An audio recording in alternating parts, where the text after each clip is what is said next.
Este es el podcast de Microjuris. Bienvenidos a la hora laboral. Tema de hoy: Ley contra el discrimen de peinados protectores. Saludos, hoy conversamos con las licenciadas Nani Marchand y Yarlene Jiménez. Saludos. Saludos. Hola, saludos. Bueno, recientemente se aprobó la Ley 106 contra el discrimen por peinados protectores y texturas de cabello, tanto en el sector público como privado. Nani, ¿qué abarca esta ley? Pues esta es una ley, como bien dijiste, reciente, que prohíbe el discrimen en varias situaciones. Prohíbe el discrimen en el empleo público y privado, en los sistemas de educación público y privado, en los procesos de obtención de vivienda y prohíbe que se tomen medidas adversas en contra de un candidato a empleo o un empleado, ¿verdad? Trayendo al contexto del empleo, por usar peinados protectores o por tener una textura de cabello que se asocia con una raza o una etnicidad. Entonces, eso nos lleva bien temprano en esta conversación a poder hablar de estas categorías protegidas. Esta ley está muy vinculada, ¿verdad?, a proteger, valga la redundancia, este tipo de categorías. Yarlene, ¿cuáles son estas categorías protegidas que esta ley puede estar tocando? Bueno, ciertamente, ¿verdad? Tanto la Constitución como leyes especiales para poderlas hacer las aplicabilidad al sector privado establece que hay distintas categorías que el empleador, ¿verdad?, el patrono, quien tiene, ¿verdad?, el poder para tomar determinaciones, no puede utilizar como base para tomar esa elección y discriminar contra aquellas personas que pertenezcan a esas categorías protegidas. Y son, por ejemplo, las que típicamente ya conocemos: discrimen por raza, religión, edad, origen nacional, origen social, Económico. Ahí pobres. está, claro, ahí está el origen social, está identidad de género, orientación sexual, ser víctima de violencia doméstica o ser percibida como una víctima de violencia doméstica o de acecho o de agresión sexual. Y ahora esta ley trae, ¿verdad?, para todas esas disposiciones y legislaciones que incorporaban o reconocían que esos eran categorías protegidas y que un empleador o alguien con poder para tomar determinaciones no podía utilizar para discriminar, incorpora esta nueva categoría a todas esas protecciones. Y hay otras categorías protegidas para añadir a la lista que hizo Yarlene. Ya les dije, ser víctima de violencia doméstica, de acecho o de agresión sexual o estar percibida como tal. También tu estatus militar, ¿okay?, o haber servido en las Fuerzas Armadas, ser paciente del cannabis medicinal debidamente ¿verdad?, autorizado. Y ahora se añade una categoría protegida adicional en Puerto Rico, que es la que estamos hablando en el día de hoy. Bien, entonces seguimos también definiendo, ¿verdad?, para nuestra audiencia, cuáles son esos peinados protectores. Hay muchas dudas. Todos o casi todos tratamos de peinarnos por la mañana, ¿verdad? Pero ¿cuáles son los protegidos, ¿verdad? ¿Cuáles son esos criterios o cómo podemos definir primeramente peinados protegidos? Pues peinados protectores son típicamente aquellos peinados que las personas se hacen para mantener su pelo en su estado natural, ¿verdad? Y proteger el estado natural de su cabello. Eso, ¿verdad? Hay un poco que verlo para uno entenderlo, pero eso incluye lo que conocemos como dreadlocks, corns, los nudos, el afro, los rizos.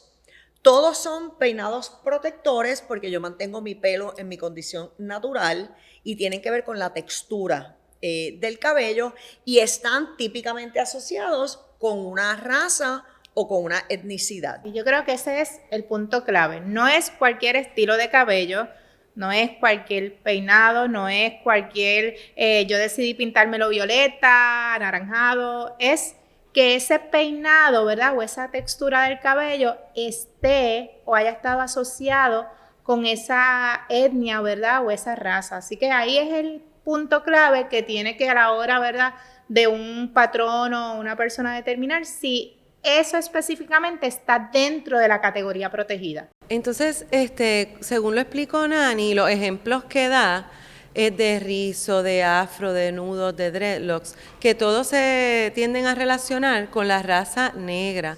¿Es exclusivamente para este tipo de peinado o alguien de raza blanca, pelo lacio? O sea, ¿cómo es esto?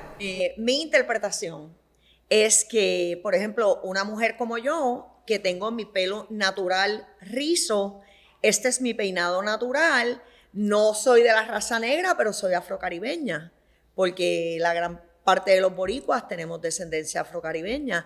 Así que yo plantearía que mi pelo con esta textura está alineado a mi raza o a mi etnicidad, aunque yo soy una mujer blanca para algunos estándares, también protege a los hombres, ¿verdad? Pensamos que estamos hablando de peinados de mujeres, no, son peinados de hombres y de mujeres.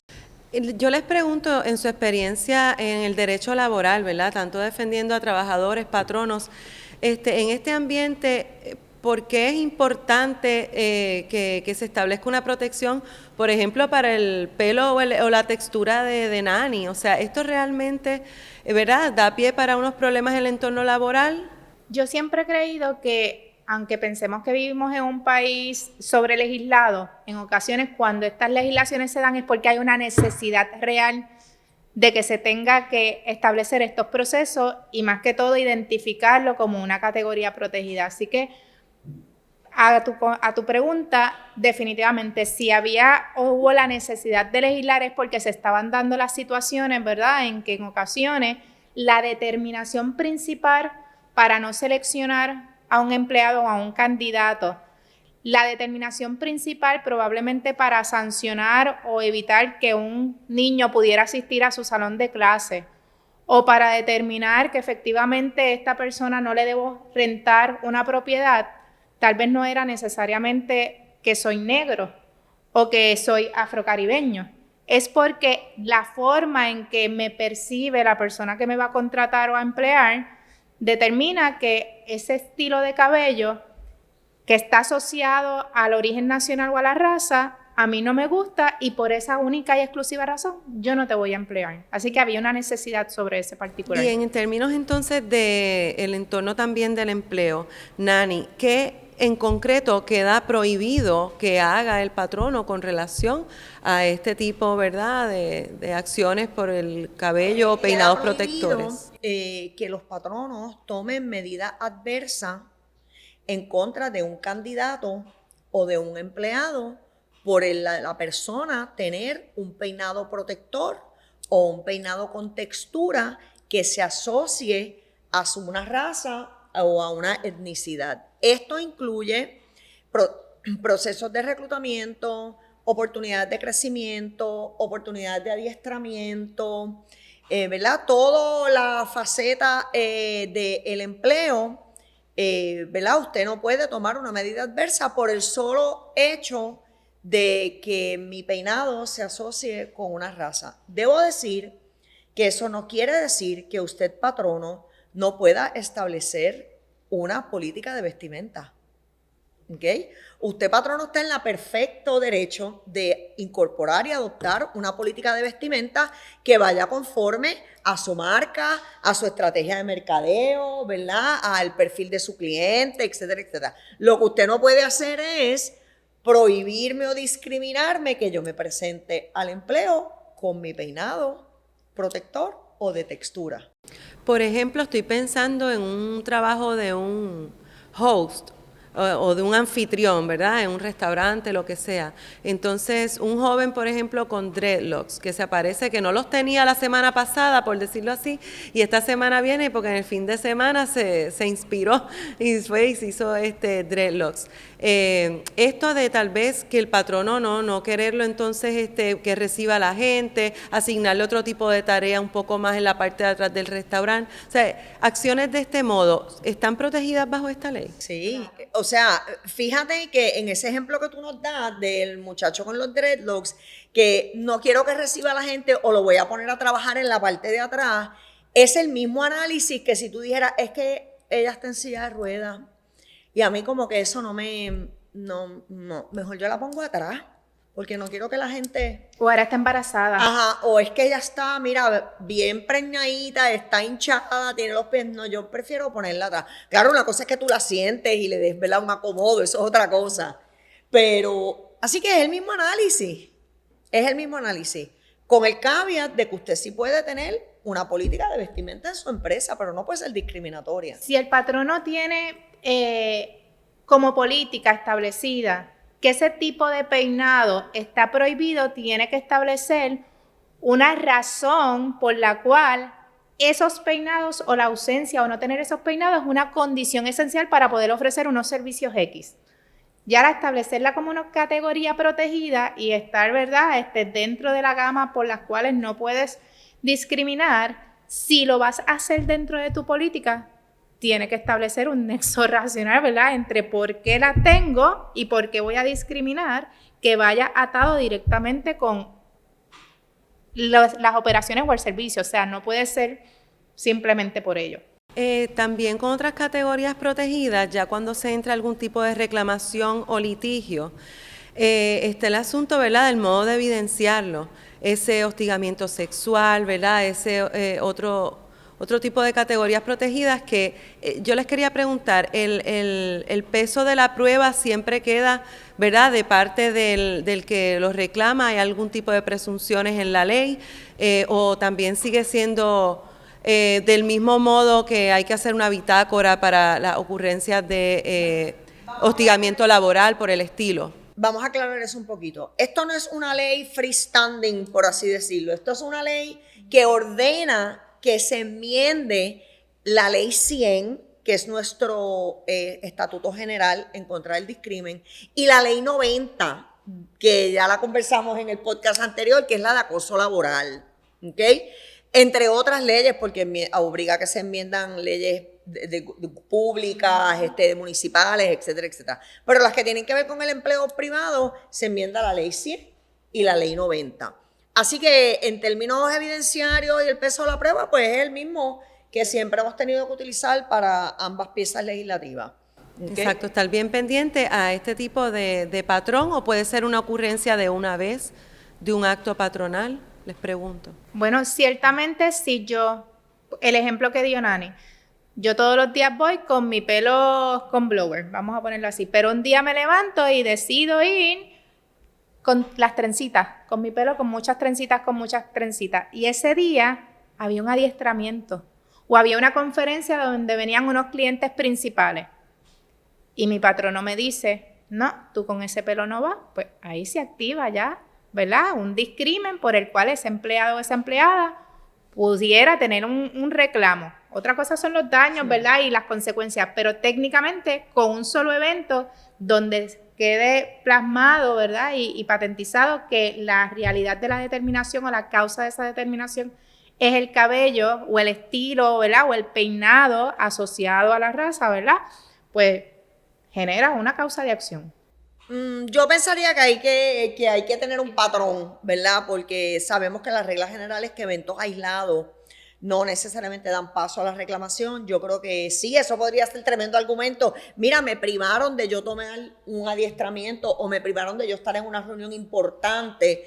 Pero yo creo que con eso nada más no prosperaría en el tribunal, porque tanto la ley 90 como la 100, ¿verdad?, pues hay que tener un patrón, o sea, aparte de eso, una cosa importante son los comentarios.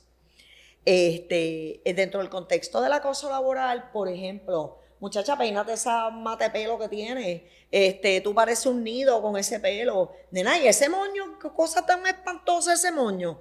Bueno, pues todos esos son comentarios discriminatorios, potencialmente actionable, ¿verdad? Así que este es un buen momento para que todos los patronos, como les he dicho anteriormente, den adiestramiento.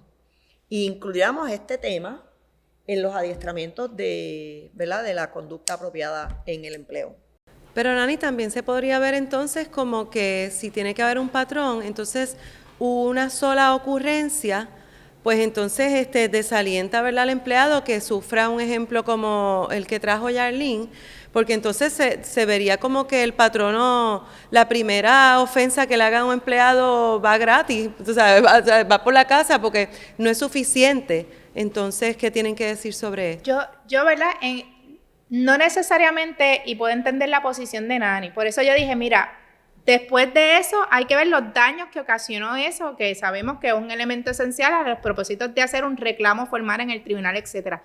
Pero desde mi entender ya se genera una causa de acción o un discrimen patentizado porque me prohibiste a mí como empleado participar de un adiestramiento que me iba a permitir tomar una certificación X que a su vez, o sea, me afectaste en mis condiciones de empleo. Y al afectarme mis condiciones de empleo, por la razón única del estilo de cabello, ¿verdad? O el peinado protector que tenía ese día, pues es lo que quiere evitar la legislación.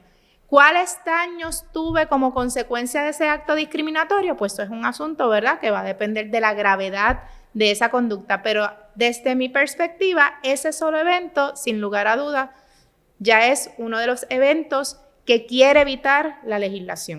Bien, entonces les pregunto, Onani, sobre el deber de los patronos de revisar o actualizar esos manuales del empleado. ¿Cuál es la asignación ahora de esta ley que se acaba de aprobar? ¿Cómo abordarlo? ¿Cómo protegerse el patrono? Ajá, ¿verdad? me gusta eso de la asignación. Pues el homework para todos los patronos. Tienen que revisar su manual del empleado porque hay una categoría protegida nueva que hay que añadir. ¿Ok? Que es el discrimen por peinados protectores y texturas de cabello. 2, tienen que enmendar su protocolo de acoso laboral, porque en la definición o en los ejemplos que el legislador nos dio sobre acoso laboral, nos dijo que hacer burlas o comentarios sobre la vestimenta de unas personas, ¿verdad?, o sobre la apariencia física podía constituir acoso laboral. Ahora la ley se enmendó y específicamente dice, se le añadió, comentarios sobre los peinados o la textura del cabello. Así que hay que enmendar el protocolo de acoso laboral y, ¿verdad?, y dar adiestramiento sobre esto, porque estamos en nuestra isla, estamos acostumbrados a comentarle a la gente, porque eso es casi como coloquial, qué linda está, qué bonito está tu pelo, nena, peínate, no sé qué, mira, y tú con ese pelo, ¿entiendes? Y eso pues hay que entonces ahora primero empezar a recortarlo, porque algunos de esos comentarios, aunque yo lo haga con la mejor intención del mundo, podrían ser comentarios discriminatorios dentro del contexto del empleo. Así que es importante educar a la gente. Hay tarea y orientación. Yo creo que es bien importante, ¿verdad?, acompañado con enmendar esos reglamentos y ese adiestramiento, que vaya acompañado de esa orientación adecuada tanto a los empleados como a los supervisores, como al personal de recursos humanos, ¿verdad?, que tengan en consideración cuáles son esos peinados protectores, qué es lo que busca la ley, esos ejemplos y cuáles no, ¿verdad?, también para que el empleado sepa exactamente a qué está protegido.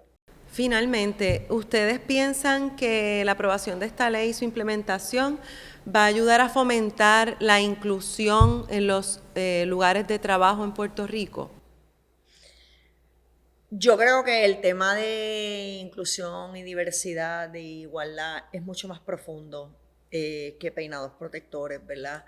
No creo que vaya a impactar la diversidad, porque todo eso tiene que ver con procesos de reclutamiento, con ofrecimiento.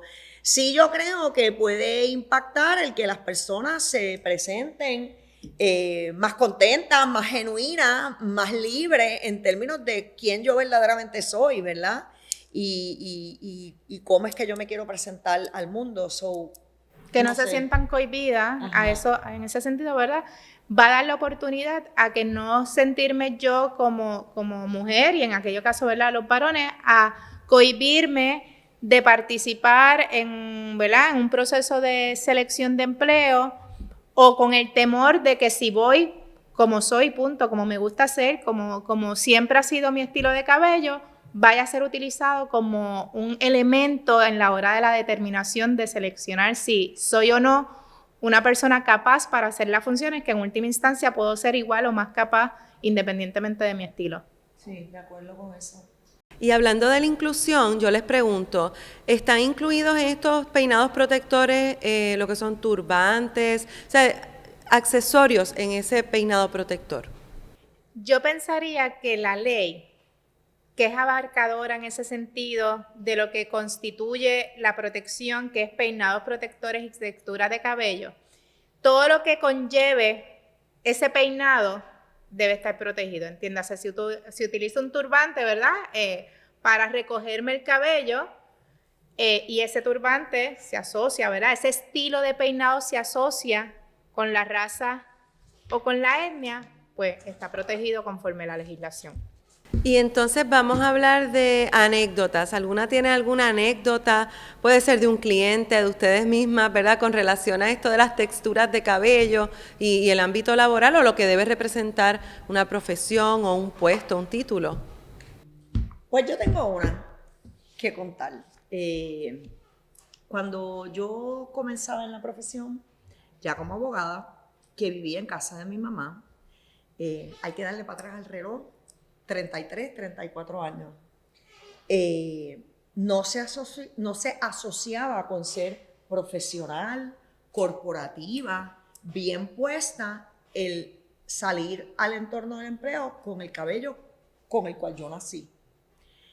Y mi santa madre todos los lunes me dejaba $10 encima de mi coqueta, que eso era lo que costaba un blower en aquel momento, para que yo me fuera a hacer un blower, porque no era posible que yo me presentara a trabajar con este pelo.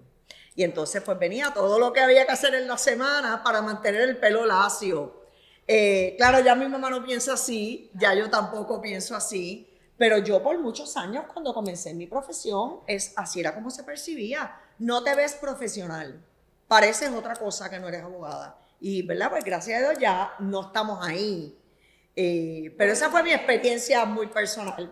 Sí, yo creo que otras anécdotas también, por ejemplo, pensando aquí, nosotras las mujeres que en ocasiones, ¿verdad?, nos pasamos un blower y eso, y a veces nos caen 2 gotas, ¿verdad?, en el cabello y el cabello nos vuelve a su estado natural.